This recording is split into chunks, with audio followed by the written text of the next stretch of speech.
Hello, this is Mark here at Gary's Guitars in Portsmouth, New Hampshire, and I'm here to do a little video about this Gibson 125T. T is for thin. The standard 125s, the ones you see mostly, will have a deep body. This one's a thin body.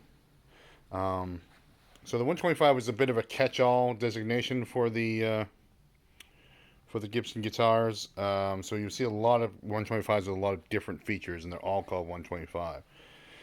They would offer a cutaway. They would offer two P90s rather than just one. So, they offer the thin body instead of the thick, but they're all called a 125, and then they'll have some kind of letter designation after that. So let's talk about what is a 125 and what makes it cool.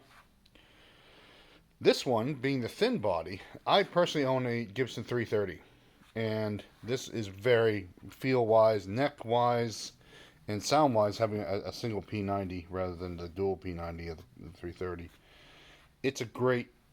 So it's kind of like a 330 without the cutaways. There is no cutaway, but the skinny Gibson neck. There's nowhere you couldn't reach if you did without the cutaway. Nowhere you could reach with the cutaway that you couldn't reach anyway. You can get up there because it meets the body at the 14th fret, and then it's that skinny Gibson neck. You can just get your hand up in there. So it's not really that much of a detriment to not have a cutaway. They offered a cutaway version as well. Those would be the C modifier. So 1P90 pickup, volume and tone, super easy and simple. That's part of what we love about it. Leave the volume and tone up on 10 and you sound like John Lennon. You can do a great rhythm guitar sound. If you want a jazzy sound, you roll off your tone. And it's not quite a, we've compared the deep body against the not deep body, and the deep body is a jazzier tone, but just by 2 or 3%. This has a great jazz tone as well, and it's the great thing about the thin body, it's easy to hold, and those of us who don't have a thin body ourselves appreciate the additional the having less guitar in front of us, so to speak. So someone put some Shaler tuners on here, which is it's a performance upgrade, but some people want everything original. Neck set is original and great. Get that wide Gibson binding. The string spacing is pretty narrow. Gibson at one time in the 60s decided their thing would be making their guitars super easy to play. So they narrowed the nut, and they made wide flat frets, which wide flat frets were a Gibson thing for a while too. Super low action. It's really easy to play. Now, if you look at this ham that I have for a hand, I have a very big hand with surprisingly short fingers compared to the rest of the hand. I have the same neck on my 330 and it is super comfortable to play.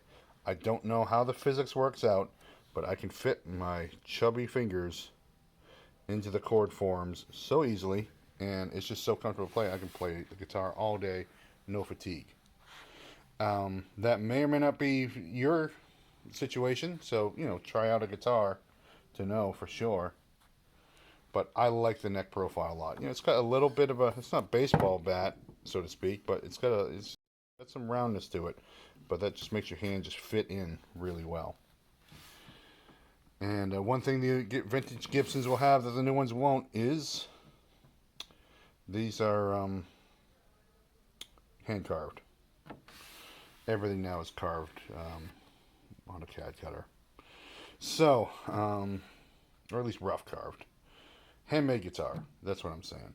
And now these originally come with this Rosewood Bridge. The Rosewood Bridge will give you a warmer, jazzier tone. If you want this to sound more like a 330, you can swap the Rosewood Bridge for a Tune-o-matic. Pretty much you can pop it off and put the Tune-o-matic on. That way you can intonate for skinnier strings better if you want to play rock and roll or rockabilly or something unjazzy on it. If you want to stay acoustic sounding, believe it or not, the Rosewood Bridge is the more kind of strummy acoustic rhythm guitar sound. You don't have to decide because they can be just popped on and off. If you do try out the Tune-o-matic Bridge and don't like it, you can put the Rosewood one right back on it. Oops, I got a phone call, so I'm going to go for now. Thanks for checking out this video, and have a good day.